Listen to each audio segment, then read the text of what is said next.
Hola from Peru. In this episode I'm going to show you around in Cusco and the Cusco region, one of my favorite areas in the country.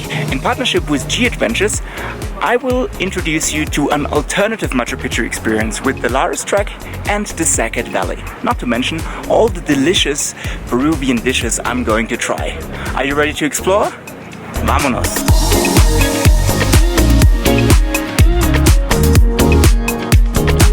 Of course, we need to start this episode here in the historical center of Cusco with a little walking tour to introduce you to this beautiful city. We're now at the Plaza de Armas, where you can find most of the historical buildings. And it's also the right place to tell you that Cusco was the capital of the Inca Empire from the 13th to the 16th century and is still the cultural capital of Peru.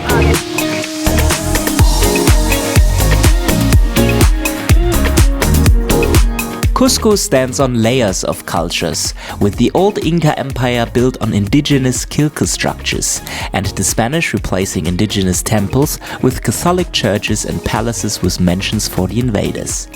Because of its antiquity and importance, the city center retains many buildings, plazas, streets and churches of pre-Columbian times and colonial buildings, which led to its declaration as a World Heritage Site by UNESCO in 1983.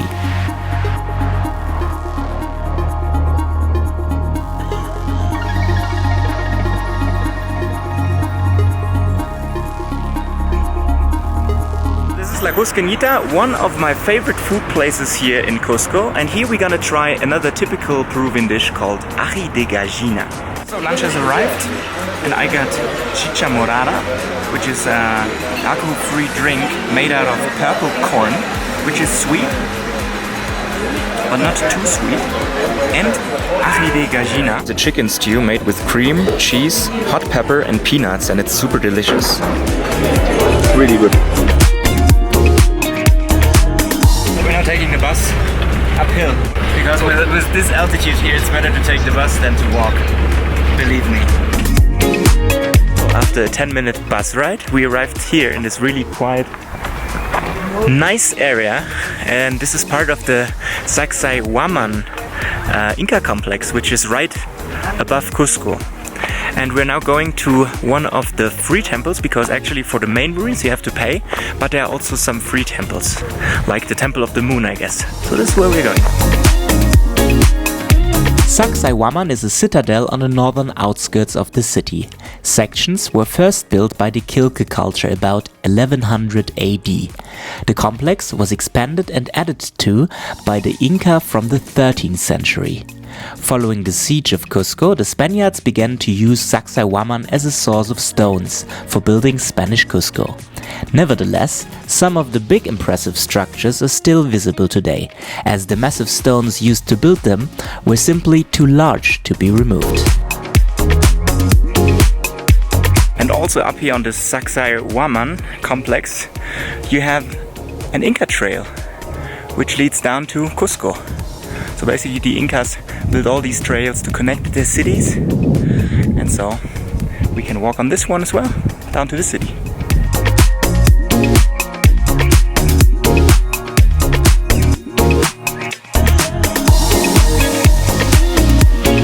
Beside the main square and its churches, the Barrio San Blas is one of the most picturesque areas to visit.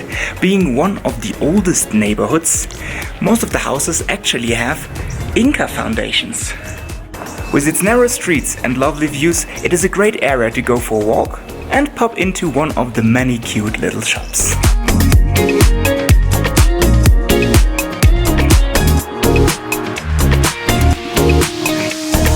So it's breakfast time, and my favorite place in Cusco for breakfast is Jack's Cafe. Pancakes!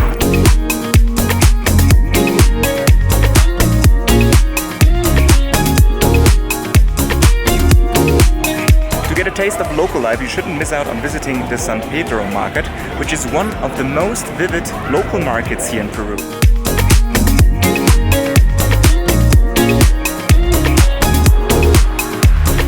And if there's just one thing you buy here in the San Pedro market, then it should be a juice. So I'm here at a fruit place with Vanessa. She's preparing an orange and mango juice for me. rico. Very good. And this just for 7 soles, which is like 2 euros.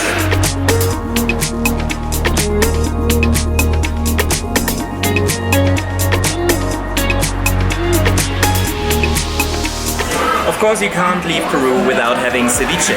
So I went to this Barrio Ceviche, which is a restaurant here at the Plaza de Armas in Cusco, and I ordered tiradito, which is a special version of ceviche. It's ceviche covered with yellow sauce made of hot pepper. It's super delicious. So let's dig in.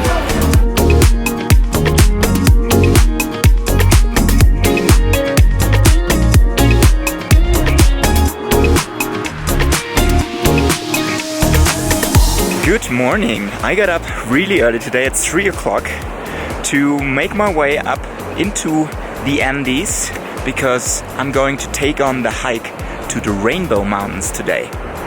Weather looks good. I hope we see some colors. Although there are a few small villages around the place, Vinicunca, aka Rainbow Mountain, was only discovered for tourism in 2015 and has become more and more popular each year. Due to its altitude and remote location, the mountain can only be accessed by hiking up to 5,200 meters. So after a bit more than 2 hours of hiking, we made it up on an altitude of about 5,100 meters to the Mirador, where we can see the Rainbow Mountain, and on the other side you see mountain Ausangate, which is the holy mountain of the Incas and has an altitude of 6,384 meters. It's a really impressive panorama.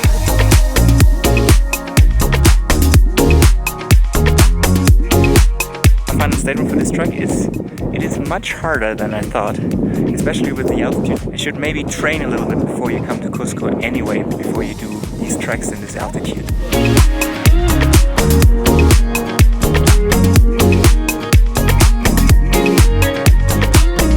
So after some acclimatization here in Cusco, the time has finally come where I'm joining the Lares Trek tour with G Adventures.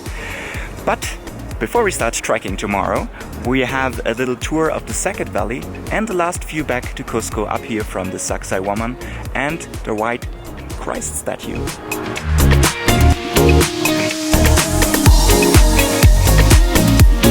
One of the reasons why I decided to partner up with G Adventures is their investment and support of local community projects through their NGO called Planetera. One of those projects is the Women Weaving Project we get to learn more about here. And it's probably also one of the best places to go shopping.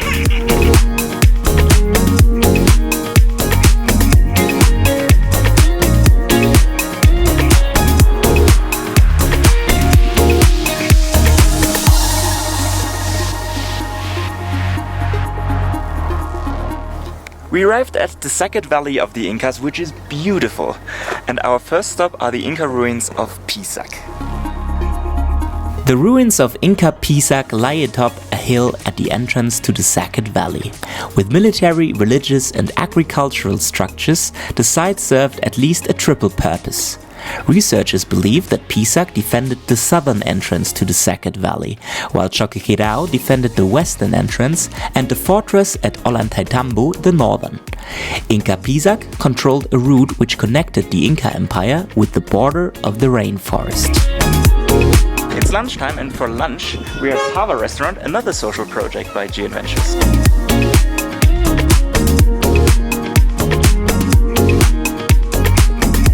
We made it to Ollantaytambo, which is not only a beautiful city and the starting point of the Inca Trail and for the rail to Machu Picchu town, it also has a lot of Inca sites. We need to climb a lot as well. It's pretty impressive. During the Inca Empire, Ollantaytambo was the royal estate of Emperor Pachacuti, who conquered the region, built the town and a ceremonial center. The emperor rebuilt the town with sumptuous constructions and undertook extensive works of terracing and irrigation in the Urubamba Valley. The town provided lodging for the Inca nobility, while the terraces were farmed by the Yanacuna, retainers of the emperor. At the time of the Spanish conquest of Peru, it served as a stronghold for Manco Inca Yupanqui, leader of the Inca resistance. Today is the day where we start trekking, but we start actually in Town at the local market to get some fruits for the trek and for the people we meet. And so it begins. We're starting on the Lares Trek now, packing up. And here's our hiking group. There's Mary from Australia, Nadine and Martin from Germany, Steve from the UK, and Danielle, our guide. Let's do this! Sexy Puma! Easy hike? Easy hike. We are kind of training for tomorrow because tomorrow is the challenging day, proper challenging day. It's banana with a view.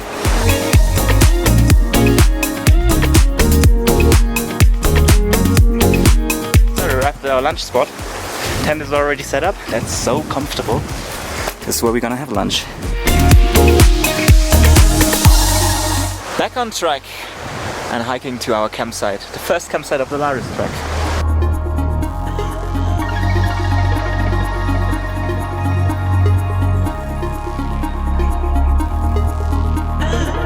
We arrived at our first camp in Kunkani, which is also a community project by Planetara and G Adventures.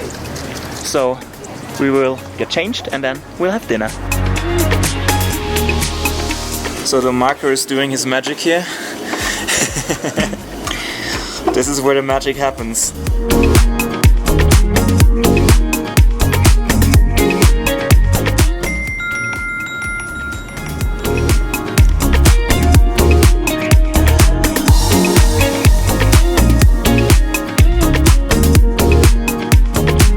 Good morning! It's breakfast time and we have quinoa porridge and I have a hummingbird pancake.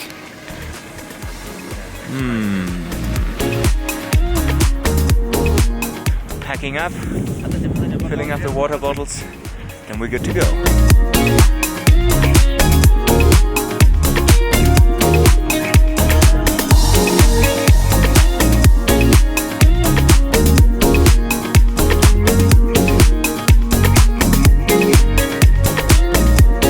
The view is just stunning.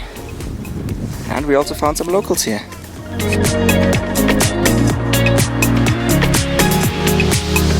We made it to 4,500 meters to the Yanacocha Lake. It's 2 hours more, but look at this group, all warriors.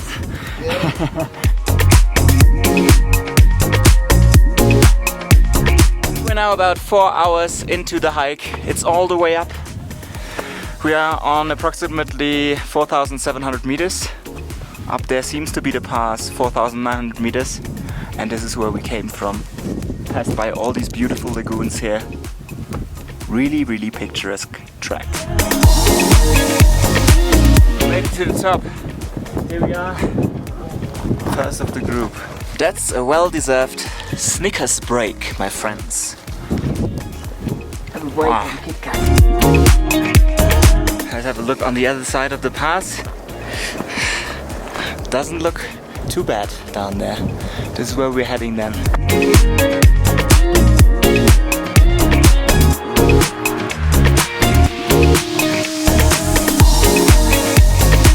Lunch spot. What a beautiful location that is. Oh, if you're wondering what this is the toilet tent.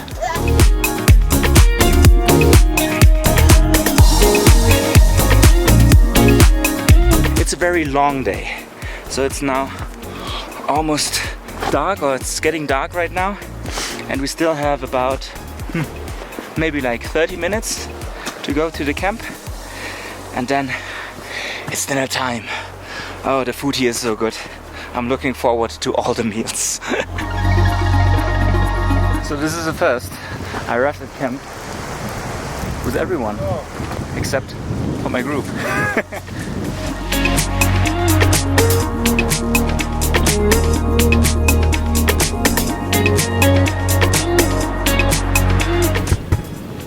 Sí. Buenos días. Gracias. Isn't this the best way to wake up? Alright, packing up again, and then it's the last day of the Lares Trek today.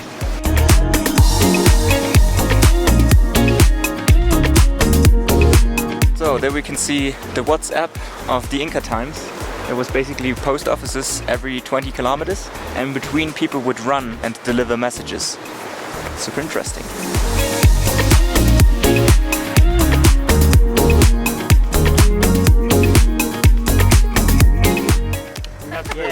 Great job, brother. Excellent job. We made it. Lares Trek. Prost. We finished the Lares Trek. Yes. Prost, buddy. The Stevie's made it. The Stevies made it.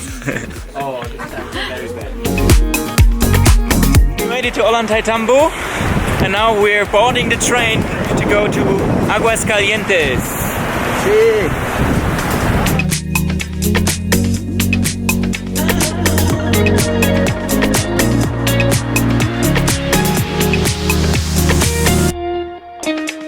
We made it inside of Machu Picchu, and we can't see anything. The interesting thing about the Inca architecture is that they built their houses so that they're earthquake proof, so they're reclining a little bit, which you can see, for example, over here, and also at the gates, and all these houses, they're a little bit like that. So in this city, about 700 people were living in the city, all like first and second class people, and it took about 21,000 people to construct Machu Picchu and the Inca Trail, which is more than just impressive. So this used to be the quarry where they cut the stones out to build all those houses here at Machu Picchu. So this is the second square. Machu Picchu was divided into like 3 areas. So you have the religious area, which is in the center, this here. You have the urban area where like the houses were, and you have the farming area, the terraces we've seen earlier. Until to date, only 75% of Machu Picchu are actually excavated. So the other 25% are still in process. So there's more to come in the next few years. After waiting for a few hours, it finally cleared up. The Huayna Picchu still has a little bit of clouds, but they will also go away. That's impressive. So, Huayna Picchu, we are standing on the Machu Picchu, which means the ancient mountain, and down there is the city I've just shown you.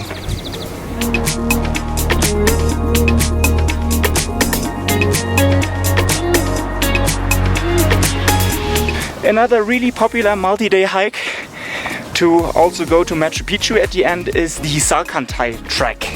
Because I did so many hikes already, I decided to go for a day hike because this is possible. You can do the first day of the Saqsaywaman trek by going to the Humantay Lake. So over there is the Saqsaywaman mountain.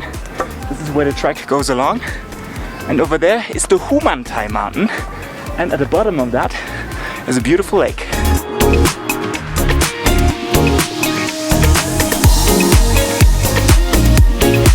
My friends, it looks easier than it is.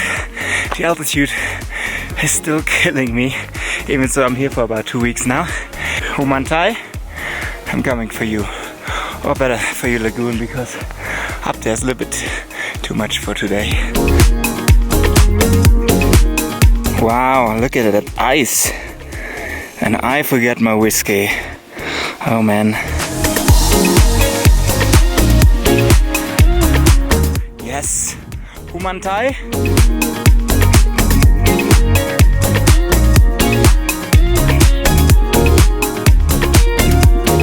Alright guys, that's it from Cusco and Peru.